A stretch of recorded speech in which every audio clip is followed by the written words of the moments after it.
যদি কোরআন হাদিস না মানি জীবনে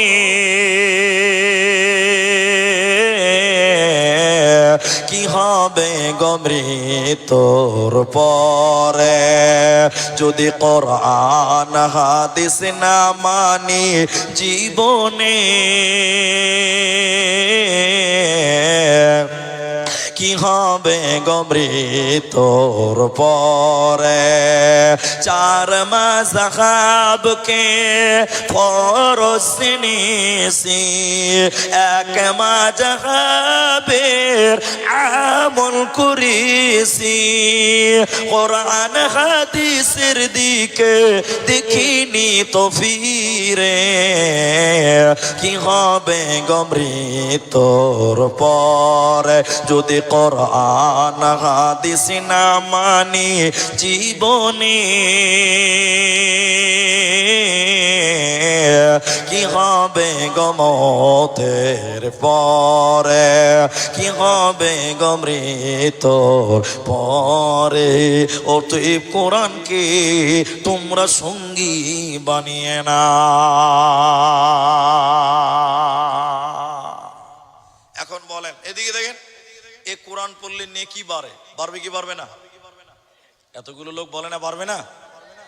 পৃথিবীতে একটা কিতাব আছে, যে কিতাবটার দাম হলো 1.5 লক্ষ টাকা দাম। কত টাকা দাম? আবু উবাইদা ভাই বই বিক্রি করছে, কবিতার বই, ছড়ার বই, দাম 20 টাকা। পৃথিবীতে একটা কিতাব আছে, তার দাম হলো 1.5 লক্ষ টাকা। কিতাবটা কোথা থেকে আমদানি হয়েছে? লন্ডন থেকে আমদানি হয়েছে। আচ্ছা, আপনারা একটু বুঝার চেষ্টা করেন, আমার বাংলা বুঝতে পারছেন? 1.5 লক্ষ টাকা কিতাব, সারাদিন পড়ছে। আচ্ছা বলেন, এক নেকি পাওয়া যাবে? এতগুলো লোক কথা বলে না যাবে? যাবে না। আর ওই বইটা পড়লে জ্ঞান বাড়বে, গ্যারান্টি দেওয়া যাবে? সবাই বলেন যাবে না। জ্ঞান বাড়তেও পারে, নাও পারে, নেকি কিন্তু একটাও পাবে না। পাবে? কিন্তু সবাইকে বলতে বলছে, এবার বলেন, কোরআন পড়লে জ্ঞান বাড়বে কি বাড়বে না? সবাই বলুন, বাড়ে কি বাড়ে না? বাড়ে। তার বাস্তব একটা বলি, বাস্তব বলি এবার। এটা মাদ্রাসার ছাত্র 4টা আর স্কুলের ছাত্র 4টা, এটা প্রতিযোগিতা হচ্ছে, প্রতিযোগিতা।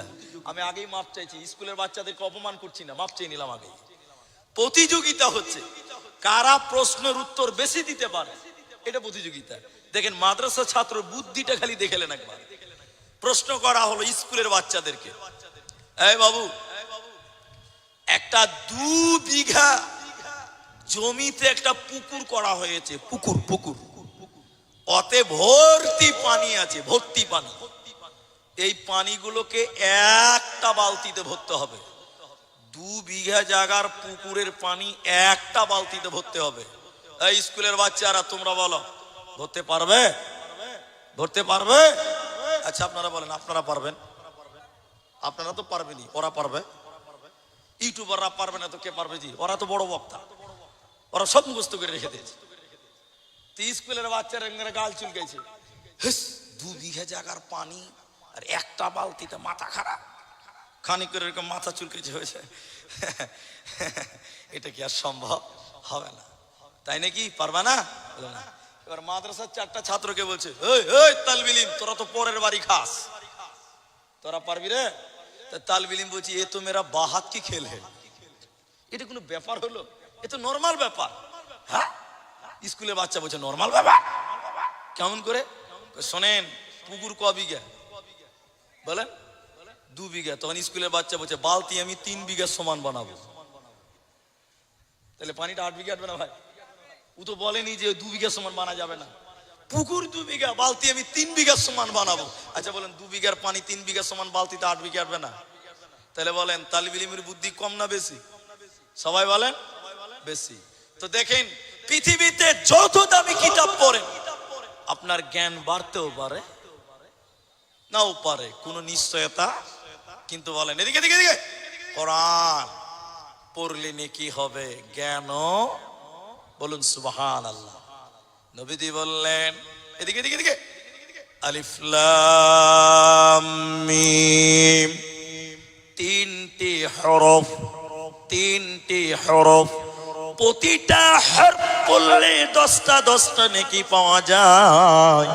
কেউ যদি আলিফ লাম মিম পড়ে সঙ্গে সঙ্গে আল্লাহ 30টা নেকি আমল নামাই দেবে। সকলে জোরে বলেন সুবহানাল্লাহ। কোরআনের প্রতিটা অক্ষরে 10টা 10টা করে নেকি পাওয়া যাবে। এই জন্য আল্লাহ বলেন তোমরা পাঞ্জে গানা নামাজ পড়ো আর সকাল সন্ধ্যা তোমরা কোরআন তেলাওয়াত করো। এই কোরআন ইহকালেও কামিয়াব বানাবে, মরার পর জান্নাতি বানাবে। তোমাদের কোনো চিন্তা রবে না, থাকবে না, থাকবে না। 786 আপনারা লেখা দেখেছেন, এদিকে নাই তো পেছনের লোক কথা বলে না। 786 লেখা দেখেছেন? আছে। আমি একটা জালসাতে গেছিলাম, আমি জায়গার নামটা বলছি না। জালসার মেন গেটে লম্বা করে লাইটিং করে লেখা আছে 786 786। আপনার দিকে লেখে না? আপনারা লেখেন না, কিন্তু দেখেছেন কি দেখেননি বলেন? দেখেছেন। তা আমি জালসাওয়ালাদেরকে জিজ্ঞাসা করলাম, ওই গেটে 786 লিখেছেন কেন? কেন লিখেছেন? তো বলছে মুলি সাহেব তুমি এটা জানো না? তা বলছে আমি জানি না। তুমি এটাও জানো না? বলছে জানি না। বলেন দেখি কি? তুই বলছে 786 মানে হলো বিসমিল্লাহির রহমানির রহিম। 786 মানে কি বলছে? আচ্ছা বলেন 786 আর বিসমিল্লাহ দুটো এক হতে পারে? সবাই বলেন এক হতে পারে? পারে না। বলে কেন? আচ্ছা আমি তর্কের খাতিরে মেনে নিলাম, তাই হলো 786 বিসমিল্লাহ হলো। একবার কার লিগা মাইনে নেন, একবার কার লিগা 1 মিনিটের লিগা মানেন। এবার আপনাদেরকে প্রশ্ন করছি, আজকে এই কাশিবাড়িতে গরু জবাই হয়েছে ভাই, গরু জবাই হয়েছে গাইনি? আচ্ছা বলে গরু জবাই করার দোয়া কি? বিসমিল্লাহ আল্লাহ আকবার। এখন কোন কসাই যদি বলে 786 আল্লাহ আকবার, বিহাই খেয়ালাও খাবে? কে খাবে বলো? কে খাবেন? কেন খাবেন না?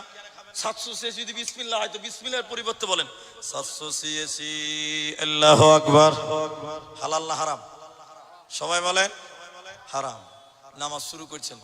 আচ্ছা 786 যদি বিসমিল্লাহ হয় তাহলে আলহামদুলিল্লাহর একটা অঙ্ক হবে, সূরা ফাতিহার একটা অঙ্ক হবে, সূরা নাসের একটা অঙ্ক হবে।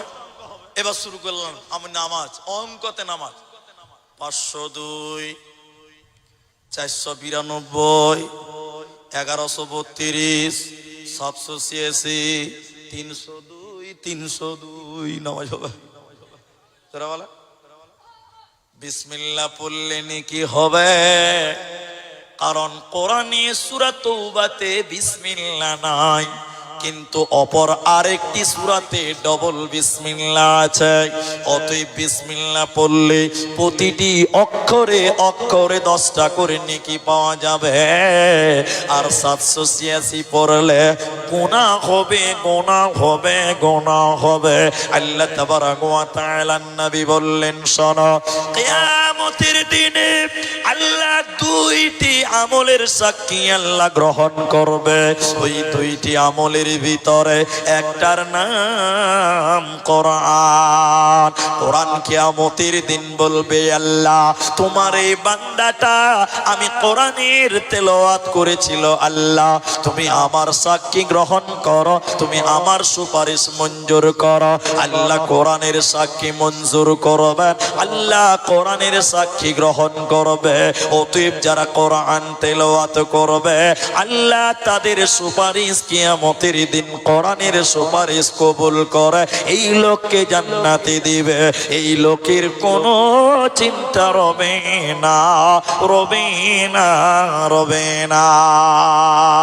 এজন্য শুনে নাও, পৃথিবীতে যুগে যুগে কালে কালে কোরআনের শত্রু পৃথিবীতে ছিল, কোরআনের শত্রু পৃথিবীতে আছে, কোরআনের শত্রু পৃথিবীতে থাকবে, কিন্তু কোরআনকে মেটাতে পারবে না, পারবে না। আপনারা জানেন আমাদের আসামে অনেক সরকারি মাদ্রাসাগুলো বন্ধ করে দিয়েছে, এটা আপনারা জানেন, খবরে দেখেছেন। মাদ্রাসাগুলো বন্ধ করেছে, সরকারি মাদ্রাসা। অনেক হাফিজিয়া মাদ্রাসা, হিফজখানা তালা মেরে দিয়েছে, সরকার বন্ধ। এটা হিফজখানা আছে তো, আছে। হিফজের মাদ্রাসাগুলো তালা মেরেছে, কেন জানেন? কোনো কারণ নাই, এই কোরআনকে বন্ধ করতে চায়। কিন্তু বলেন, পৃথিবীর কেউ কোরআন বন্ধ করতে পারবে? সবাই বলেন পারবে না। একটা ইতিহাস বললে আপনারা বুঝতে পারবেন। এদেশে ইংরেজেরা বলেছিল মুসলমানও কো তারো, উলামা কো তারো। ইংরেজেরা স্লোগান দিয়েছিল কেন? ভারত স্বাধীনতার ব্যাপারে সবচেয়ে সামনে যারা আন্দোলনে নেমেছিল তারা ছিল উলামায়ে কেরাম, ঠিক কিনা জুড়ে বলেন। এই জন্য বলেছিল উলামা কো তারো, মুসলমানও কো তারো। কিন্তু বলেন, ইংরেজেরা মুসলমানদেরকে দেশ থেকে তাড়তে পেরেছে? জোরে বলেন, পেরেছে না ওরাই দেশ ছেড়ে পালিয়েছে? সবাই বলেন, ওরাই দেশ ছেড়ে পালিয়েছে। মুসলমান এদেশে ছিল, এদেশে আছে, এদেশে থাকবে, বলুন নারায়ে তাকবীর। আসামে এনআরসি করেছে, কি উদ্দেশ্য ছিল? মুসলমান তাড়বে। আচ্ছা বলেন ভাই, মুসলমান তাড়তে পেরেছে? সবাই বলেন না। এখন এসআইআর করছে, গোটা ভারতবর্ষে এসআইআর হবে, হচ্ছে, অনেক জায়গায় হলো। মুসলমানকে চক্রান্ত করে বাদ দিবে। কিন্তু বলেন, মুসলমানকে বাদ দিতে পারবে? যারা এনআরসি করেছিল আসামে 19 লক্ষ লোক বাদ গেছে, দেখেন গা, তার মধ্যে 12 লাখ শুধু অমুসলিমেরা বাদ গেছে। আমরা মুসলমান মাত্র 4 লাখ বাদ গেছি, বলুন নারায়ে তাকবীর। মুসলমানকে বাদ দিতে পারেনি। তো ইংরেজেরা মুসলমানদের বিরুদ্ধে অনেক চক্রান্ত করেছিল, পারে নাই। শেষের বেলায় একজন বেঈমান নাস্তিক, আমার মতন লম্বা পাঞ্জাবি আর এরকম দাড়ি আর একদম টুপি পরে এই কাশিবাড়ি মাদ্রাসায় এসেছে। কাশিবাড়ি মাদ্রাসা, এই মাদ্রাসায় এসে বলছে যে, মৌলভী সাহেব, আপনাদের মাদ্রাসায় কোরআন আছে? মৌলভী সাহেব হয়ে এসছে, আসলে কি মৌলভী না ডুপ্লিকেট? ডুপ্লিকেট। এসে বলছে, মৌলভী সাহেব, তোমাদের মাদ্রাসায় কোরআন আছে? আচ্ছা বলেন, আমি যদি এই মাদ্রাসার হেড মাওলানাকে বলি, ভাই আপনাদের মাদ্রাসায় কোরআন আছে, তো হেড মৌলভী বলবে যে তোর মাথায় গোবর আছে। মাদ্রাসায় কোরআন থাকবে না তো কি থাকবে ভাই? ওর প্রশ্নতে ধরা পড়ছে যে মাল ডুপ্লিকেট, ঠিক কিনা জোরে বলেন। তো হেড মাওলানা বলছে, এ কোন প্রশ্ন রে বাবা, কোরআন আছে? তো খেপা আবার জিজ্ঞাসা করছে, ডুপ্লিকেট মৌলভীটা কতটি আছে মৌলভী সাহেব? তো মৌলভী সাহেব বলছে, অনেকগুলি আছে। তুমি কতটি লিবা? তো বলছে, সবটি লিব। তখন কোরআন বিরুদ্ধে আন্দোলন চলছে। তখনই হেড মাওলানা বুঝে নিয়েছে যে ডাল মে কুছ কালা হ্যায়। তখন হেড মৌলভী বুঝেছে এ আসল নয়, এই ডুপ্লিকেট, এই ডুপ্লিকেট, এই ডুপ্লিকেট। হেড মাওলানা তখন আমাদেরকে দেখেন, হেড মৌলভী তখন বলছে, এই এই এই বসেন, আপনি কোরআন নেবেন, দামি লোক, দামি মেহমান, আপনি কম দামি নয়। নাস্তা করেন, প্লেট করেন, পোলাও খান, বিরিয়ানি খান, তারপরে মেহমান কোরআন নেবেন। ওকে খাওয়া দাওয়া করিয়েছে হেড মাওলানা। 3টা বাচ্চাকে ডেকেছে এই মাদ্রাসার, আমি একটা নাম দিয়ে বললাম, এই মাদ্রাসার কাশিবাড়ি মাদ্রাসা। হেড মাওলানা বলছে, কইরে আব্দুর রহমান আছিস রে? তা আব্দুর রহমান বলছে, জি হুজুর আছি। আরে আব্দুর রহিম আছিস? জি হুজুর আছি। আরে আব্দুল করিম? জি মাওলানা। এই শোন, তোমরা তো গোটা গোটা কোরআন মুখস্থ করেছো। জোরে বলেন, হাফিজেরা কোরআন মুখস্থ করেই করে না? করেই করে না? এই 3টা বাচ্চাকে বলছে, রে বাবা, তোরা তো গোটা গোটা কোরআন মুখস্থ করেছিস, এই বেঈমান নাস্তিক কোরআন নেওয়ার জন্য এসেছে, তোদের একজনও কি কোরআন দিয়ে দিতে পারবে? কিন্তু তোরাও তো মানুষ, ক্লান্ত হয়ে যাবে। রে আব্দুর রহমান, তুমি 1 থেকে 10 পারা শুনিয়ে দাও। এরে আব্দুর রহিম, তুমি 11 থেকে 20 পারা শুনিয়ে দাও। এরে আব্দুল সাত্তার, তুমি 21 থেকে 30 পারা শুনিয়ে দাও। 3টে ছেলে উজু করে বসে গিয়ে বিসমিল্লাহ থেকে শুরু করে যখন মিনাল জিন্নাতি ওয়ান নাস বলেছে, ওই নাস্তিক বেঈমান বসা ছিল, দাঁড়িয়ে মাথায় হাত দিয়ে কালেমা পড়ে ঈমান আনলো। ঈমান এনে বলছে আমাদের আলোচনা হয়েছে মুসলমানদের কোরআন পুড়িয়ে দাও, জ্বালিয়ে দাও, ছারখার করে দাও।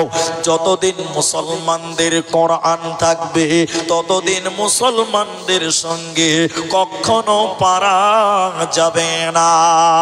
তাই আমি কোরআনকে কেনার জন্য এসেছিলাম, কোরআনকে মিটাবার জন্য এসেছিলাম, কিন্তু আমি ঈমান আনলাম। আমি আল্লাহর উপরে ঈমান এনে আল্লাহর কসম করে বলছি মুসলমানদের থেকে কোরআনকে আলাদা করা সম্ভব হবে না।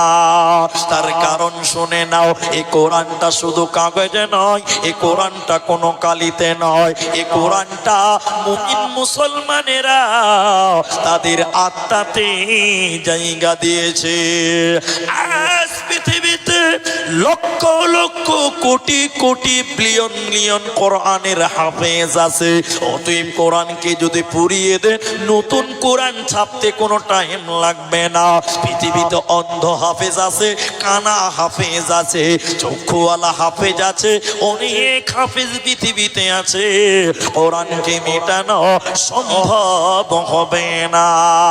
একজন ইমানদার, একজন দার্শনিক এইভাবে কোরআন মানুষদেরকে দেখিয়েছিল।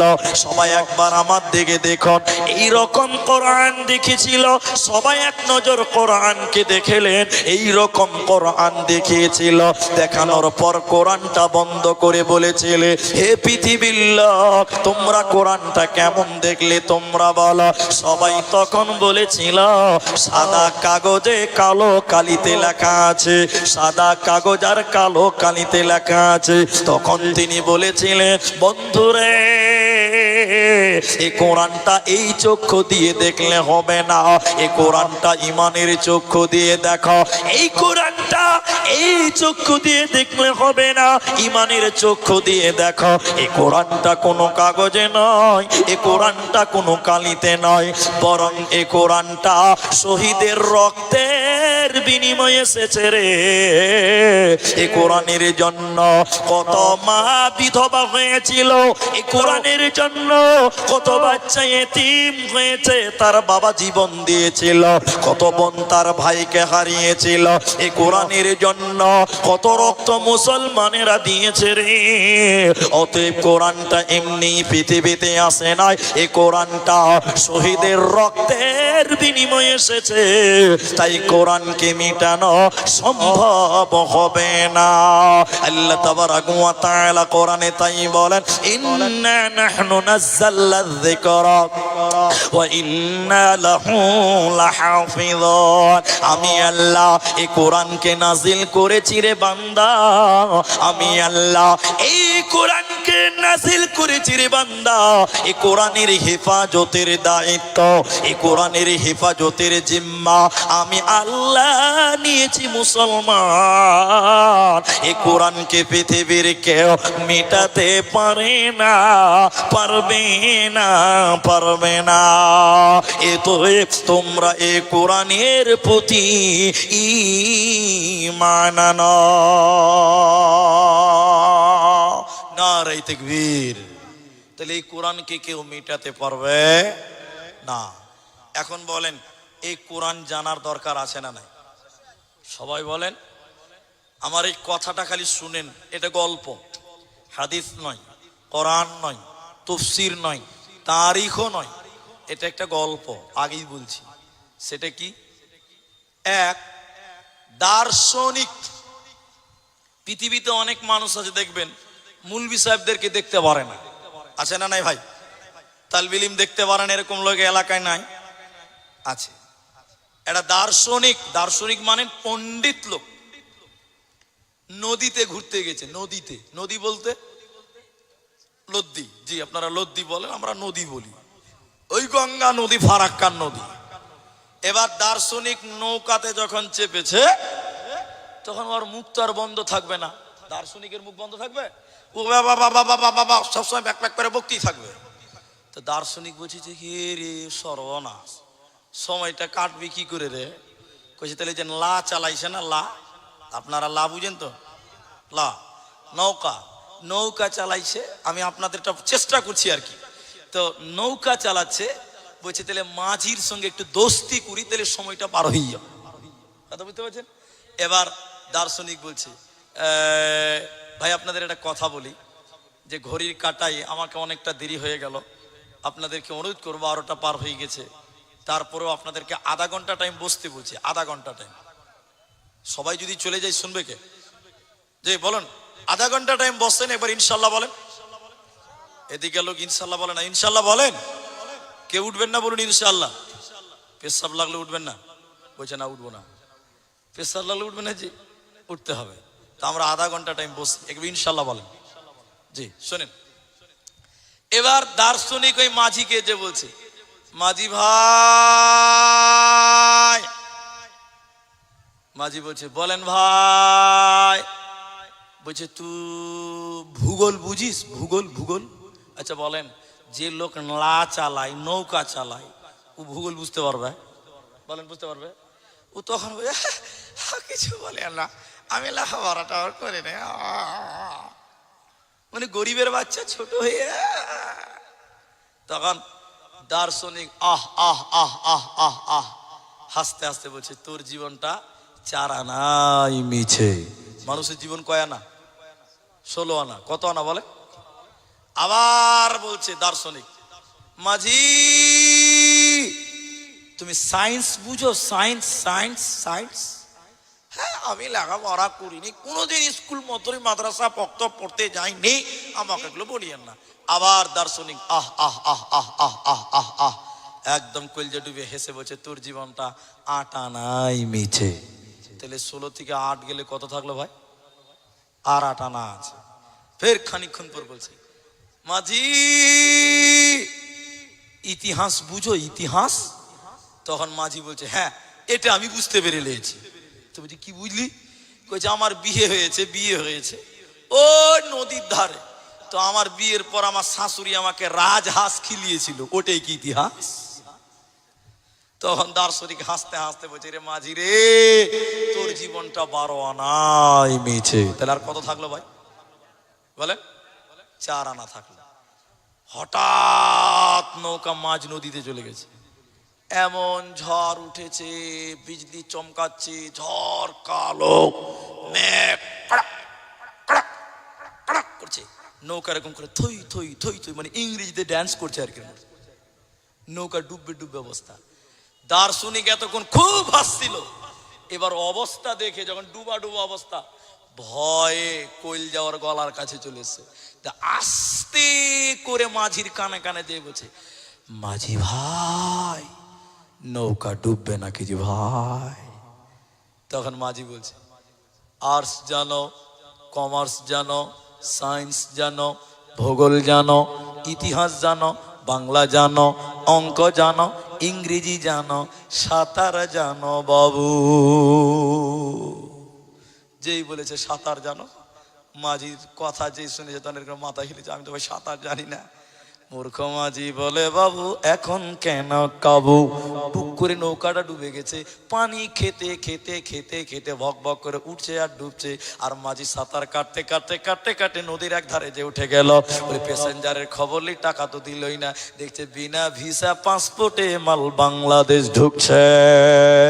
দুনিয়াতে ইংরেজি জানেন দরকার আছে, বিজ্ঞান জানেন দরকার আছে, আর্টস জানেন, কমার্স জানেন, সায়েন্স জানেন দরকার আছে, কিন্তু যদি কোরআন না জানেন, যেদিন কিয়ামতের ঝড় উঠবে আল্লাহর ফেরেশতারা বলবে, কোরআন জানো বাবু।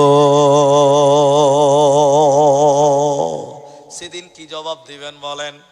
যেদিন ফেরেশতারা বলবে কোরআন জানো বাবু, সেদিন কি জবাব দিবেন মুসলমান? অতএব কোরআনের বিরুদ্ধে যাওয়া যাবে না। এই কোরআনকে তোমার সঙ্গী বানিয়ে নাও, এই কোরআন তোমাকে কামিয়াবি এনে দেবে, এই কোরআন তোমাকে জান্নাতি বানিয়ে দেবে, এরই নাম কোরআন। ঈমান। তাই সাহাবায়ে কেরাম বলেন তাআল্লামনাল ঈমান সুম্মা তাআল্লামনাল কোরআন। ঈমানের পরে সর্বপ্রথম নবী আমাদের হাতে কোরআন তুলে দিয়েছিল। আর আজকের মুসলমান দীর্ঘদিন ধরে মুসলিম সমাজে বাস করে, মুসলমানের ঘরের বেটা হাজী সাহেবের ছেলে কোরআনের সূরা ফাতিহাও পড়তে জানে না, মরার পর বাঁচতে পারবে না, পারবে না, পারবে না। অতএব কোরআনের জ্ঞান তোমাকে অর্জন করতে হবে, কোরআনের প্রতি ভালোবাসা রাখতে হবে, এজন্য তুমি হবে আল্লাহর জান্নাতি বান্দা। সাহাবায়ে কেরাম দেখেন কোরআনের জন্য তারা কি না করেছিলেন, কোরআনের জন্য তারা জীবন পর্যন্ত দিয়েছিলেন। আজকের মুসলমান কোরআনের জন্য আমরা কি করলাম? আজকের মুসলমান কোরআনের জন্য আপনার অবদান কি আছে? 1 মিনিট খালি আমার দিকে দেখুন।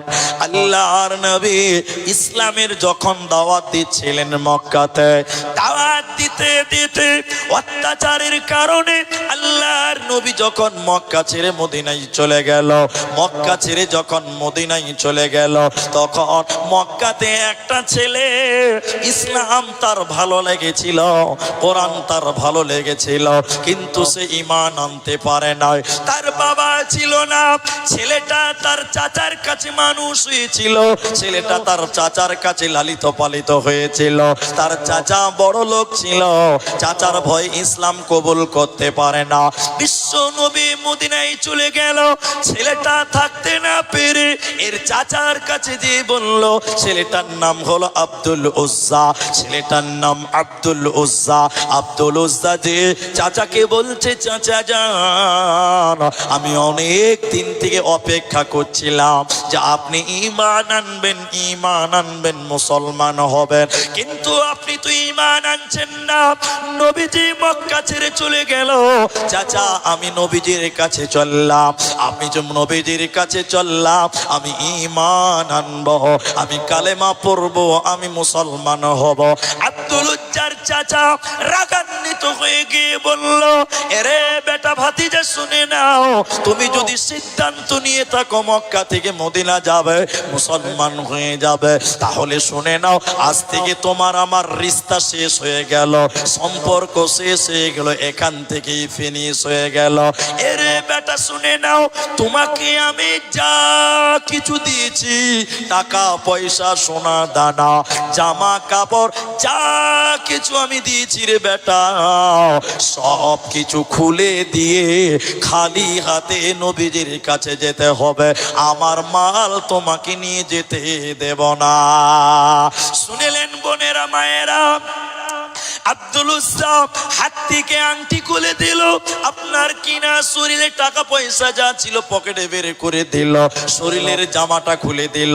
আব্দুল উজ্জার চাচা বলছে, ওরে বেটা রে, তুমি যদি মদিনা যাবে ঈমান আনবে, তোমার পরনে যে লুঙ্গি রয়েছে, তোমার পরনে পায়জামা রয়েছে, লুঙ্গি রয়েছে, ওই লুঙ্গিটা আমার টাকার কিনা আছে, অতএব তোমাকে লুঙ্গিটাও খুলে দিয়ে যেতে হবে, তোমাকে লুঙ্গি নিয়ে যেতে দেব না।